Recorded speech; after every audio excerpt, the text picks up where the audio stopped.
Welcome, this is Aurelius, and I have another Fantastic Depths Foundry virtual tabletop system video for you today. We're going to go over just a little combat demo showing how to use the system. It's not going to be all inclusive. We're just going to run a little combat encounter, and I will go over the different elements. Now, some of this will depend on how you have your system configured. Today, I'm going to be configuring the game for Old School Essentials Classic Fantasy rules, which would be very similar to BX, Basic Expert Dungeons and Dragons. Alright, well, let's cut on over to the Fantastic Depths system here. What we have set up is I've got my system. I do not have any of my compendiums imported right now. So I don't have actors, I don't have items, I don't have roll tables, and I don't have macros. So I'm doing this because I want to demonstrate a new macro that helps automate the installation process. Hopefully it works. I haven't tested this with the very latest changes. And just so you know, this is going to be from Fantastic Depths Compendiums pre-release 8.1 RC2. Right now I'm on 8.1 RC10, but I'm on a dev build. It has something extra that is not going to be in that release if you download that, and that is the automation of the macro compendium installation. That was not in that release, so it has everything else but the macros. Import compendiums. So I'm going to run this, and this takes a little bit of time. We're updating permissions right now, and this can take a while. Please be patient, it says. And I think we got one more message we're waiting for. So what that did, and I'm going to show you now what it looks like. Well, I'll show you what it did and then how this looks for the player. So we got our Fade actors, all of our monsters. We've got the Fade items. We've got roll tables. And hopefully macros. Oh yeah, I already saw that. Now let's see what that looks like for the player. The permissions I gave them. And so just enable this other screen. Here we go. And so what they're gonna see is the Fade items, but everything's gonna be read-only. Of course, when they get an item into their inventory, there's gonna be some things they can change. They become the owner of it. But if they're not the GM, there's still going to be limitations. They're not going to be able to add magical effects or anything like that to their items. As you can see, the players by default, they're not going to get access to the monsters or the roll tables. So what I want to do today is just have a little combat encounter and show some of the features of combat. We're going to have to configure this first though, so we'll go over that. Starting with the encumbrance tracking, we will use Classic. Classic is counting treasure, armor, weapons, and that's it. And then it's adding 80 coins for the gear.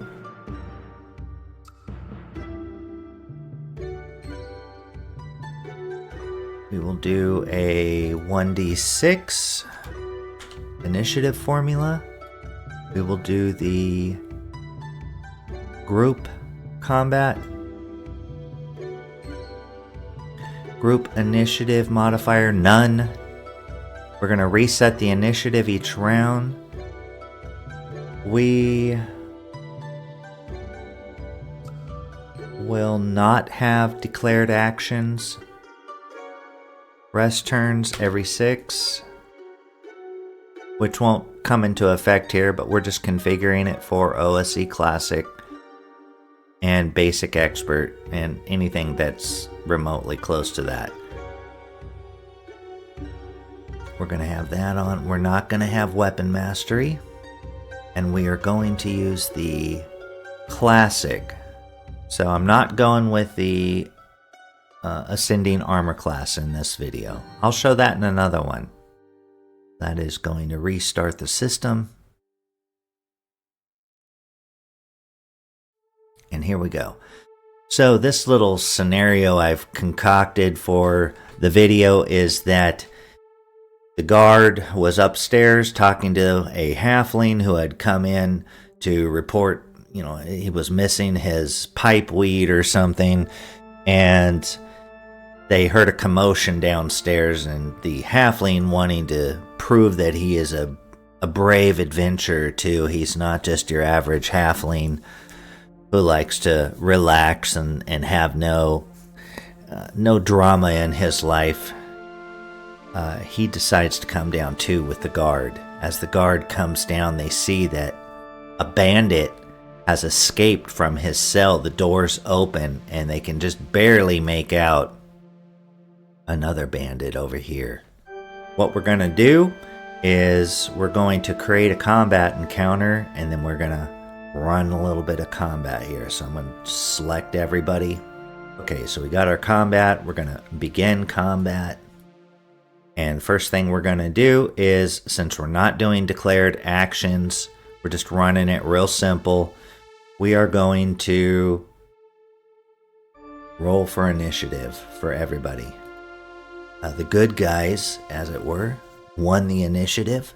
And so we start out with the halfling. The halfling's first because, why?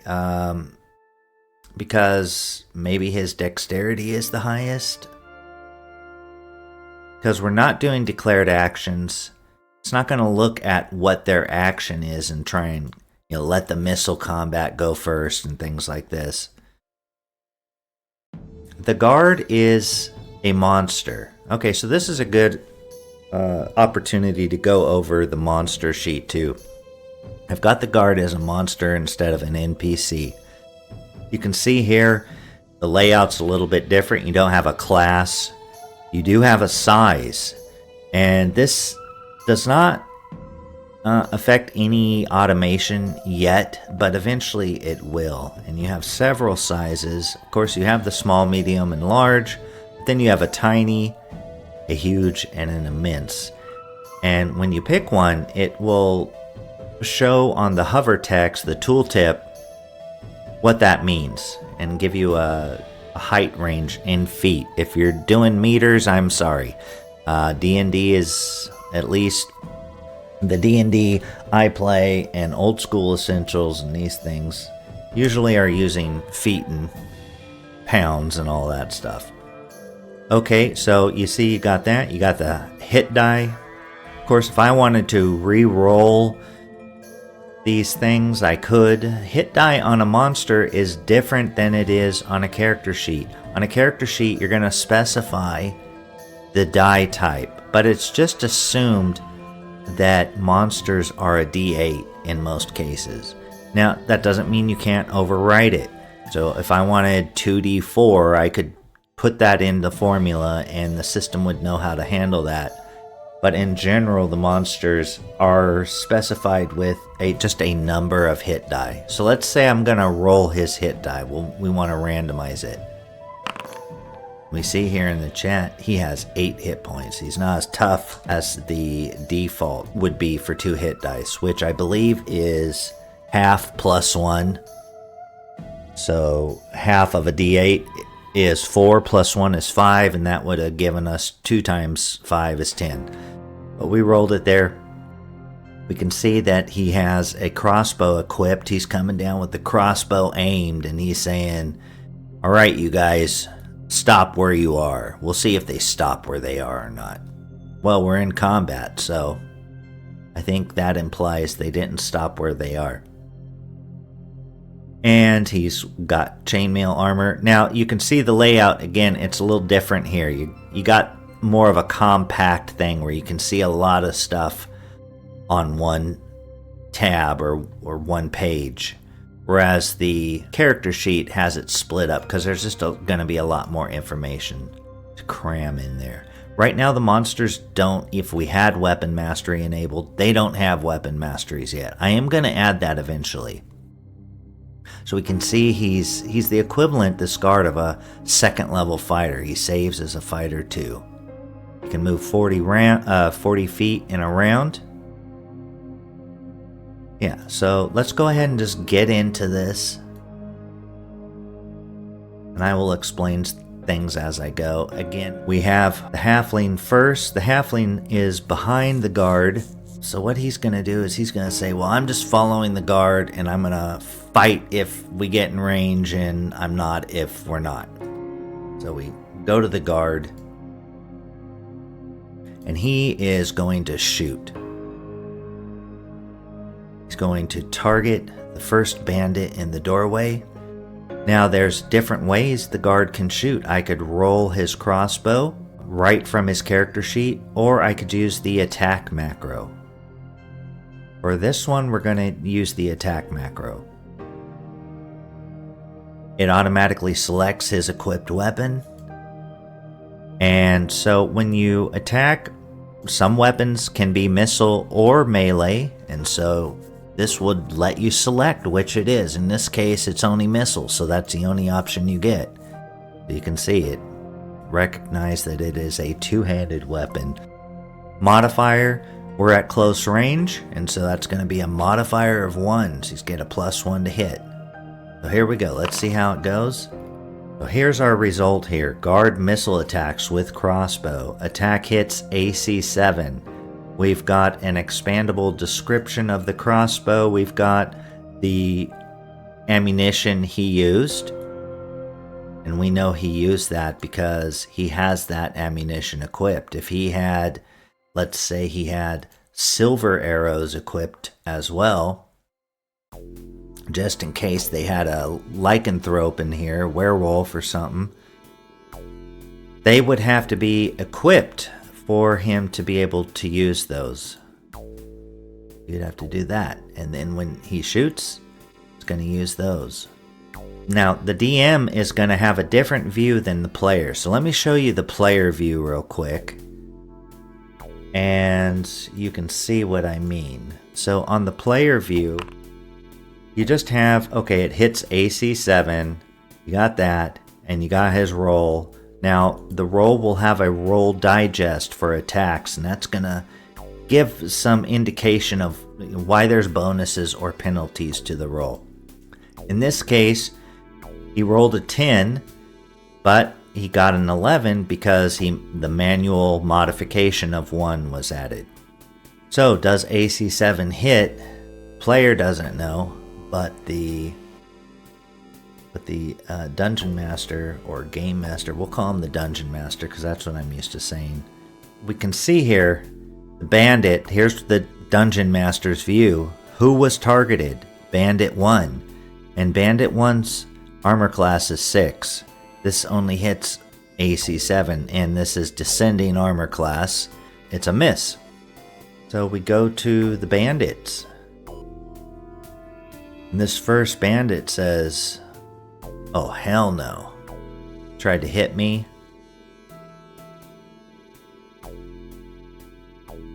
Rushes up and attacks the guard. The bandit has an axe. Here we can look at the bandit sheet real quick. So this bandit is a 1-hit dice creature, man, chaotic in this case.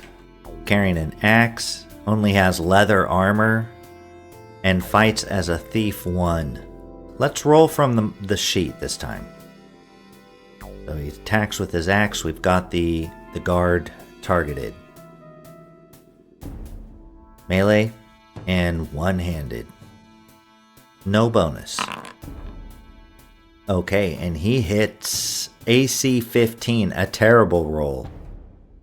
So the guard, it shows here for the Dungeon Master, AC 5, and it says X miss, just like up above. I forgot to point that out.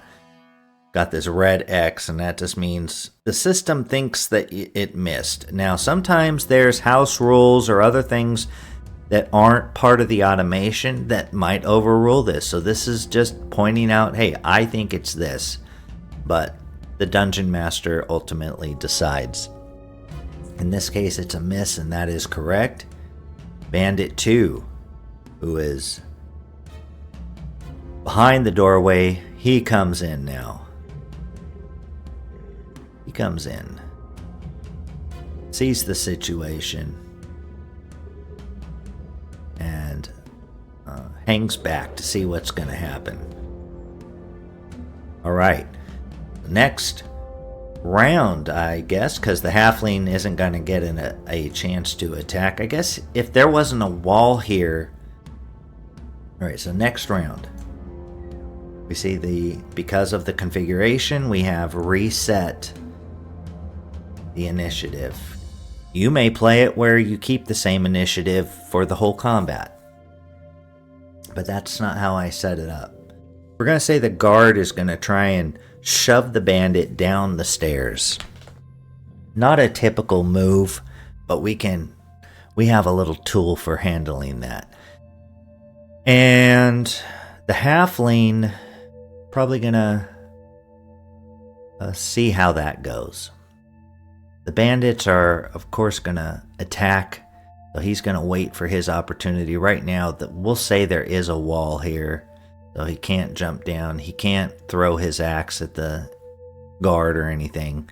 There's an opening down at the bottom, so he wouldn't even be able to see what's going on. Maybe he's gonna move. All right, so let's roll their initiative and see who goes first. Okay, well, the bandits are going first. We got Bandit 1. And of course, the Bandit 1 is taking another hack at the guard with his axe. They just want to get out of here. And he misses. And next we have Bandit 2. And Bandit 2 gets lined up here. Well, we'll put him up here. So we have the halfling.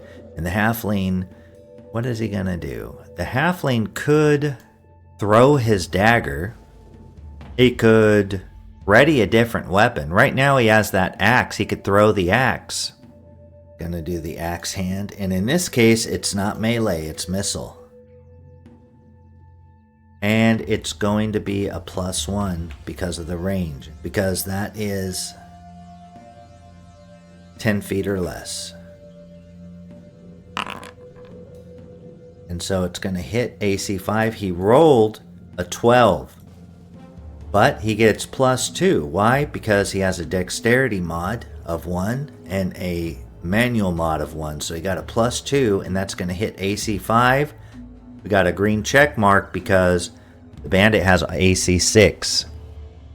That's a hit. So the Dungeon Master tells the player, hey, you can roll damage. We'll do it from the player's perspective. So the player would see this damage. There's no modifier. And it says here, the halfling Test is his name. Great name. We should maybe give him a better name, but halfling Test axe hand does 6 points of damage. So awesome damage. And of course the DM would have to apply that. So we'll switch back over. Go back to the DM screen, and the DM does apply damage. Now when you apply damage, there's multiple ways you can do it, because let's say the DM isn't the player, so he doesn't have the halfling selected. And he himself doesn't, or herself, doesn't have the target selected as a target. It's just the DM is just watching it, so it'd look like this to the DM. The player had it selected. So because of that, we allow for, when applying damage, a option. So what we're going to do is we're going to select the bandit, and I'm going to do apply. And it just knows, okay, it has to be the bandit. If I had something targeted and selected, then it would ask me, I can't tell what you want here. Do you want to apply the damage to the targeted or to the selected? I'm just going to say close because we already did it. So the axe did 6 points of damage to the bandit, killed him immediately. So a fortunate turn of events. Next we have the guard. So the guard shoots. And we're going to roll from the guard sheet. Missile, two-handed. +1 modifier. The guard shoots and misses. Now let's point out something here. You can see, and that is the usage of ammunition. It automatically is tracking this here in uses. So we've shot 2 arrows so far, 2 quarrels, as they're called in D&D. Maybe they're called bolts in Old School Essentials. So it's a miss. Next round. Next round, and I'm going to set this so that we skip the defeated. So the halfling is going to ready his dagger, which he should just be able to do right away because that's normally in my games a quick weapon. We're going to roll. The guard is going to hope that he can shoot, so he's not going to change his weapon. And then the bandit's going to have to make a morale roll, and then we'll see what happens depending on that. So the bandit's first. So the bandit sees an axe sticking out of the skull of his partner here and says, well, you know what? Not sure if I want to keep fighting, so we're going to roll morale. And we can do so. So I should mention that several of the labels here will hover will change color when you hover over them, and that usually indicates that you can click that label to do something.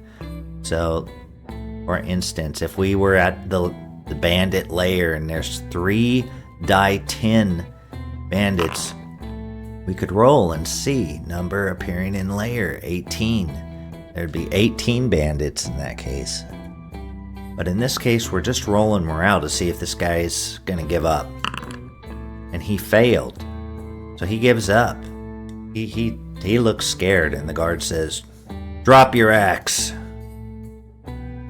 So the bandit drops his axe. Why did he have an axe with him in his cell? No one knows. Maybe he was keystering it.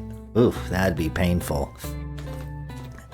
Well, we're not getting that detailed right now. We're just a little sample encounter. The combat ends. And let's see, we have our party tracker. I'm going to show a couple of things here. So we have the party tracker. PC's halfling test. I'm going to drag that over. So this is how you use the party tracker. Whoever's in the party, you can drag them over. They have to be a character, I believe. I don't think they can be a monster. Oh, they can. So he's unlinked though, so it's whatever. So we have the ranger, which is the prototype I use for this guy. And so let's say, all right, it's time to award XP. How much XP are these guys worth? They're worth 10 each. That's 20. We're gonna put 20. They each get an equal share, so that's 10 XP each. Now, if the halfling, let's say the halfling, we're going to check out what would he need to get a bonus for his XP bonus. We're going to click class, and that's going to pop open our sheet here, and we're going to go to prime requisites. Halflings receive strength and dexterity, granting an experience bonus of 5% for either score, or 13 or higher for 10. We've discovered a defect. Because this is a halfling, did I not do something right? You know what, this one, I may need to look at it, because it may think he needs the strength and the dexterity. So let's just test this theory. Let's make his strength be 13 and see if that bonus goes up. It does. So right now, this doesn't work, so I'll have to take a look at that. But in this case, we will say, well, the game system doesn't understand what's happening, and we want to give them 10%. So 10% of 10 would be 1. So we can just type it in. And now we're going to award this. Now watch right now, his XP is 242. It should go up to 253. And it does. And we get a friendly chat message that says, combat encounters and a halfling test received 11 XP, ranger received 10 XP. Alright, well, I think that's it for this time. Just a quick combat. Next time we'll do a more complex one. We'll do a BECME D&D combat session. So hope you enjoyed that, and see y'all next time.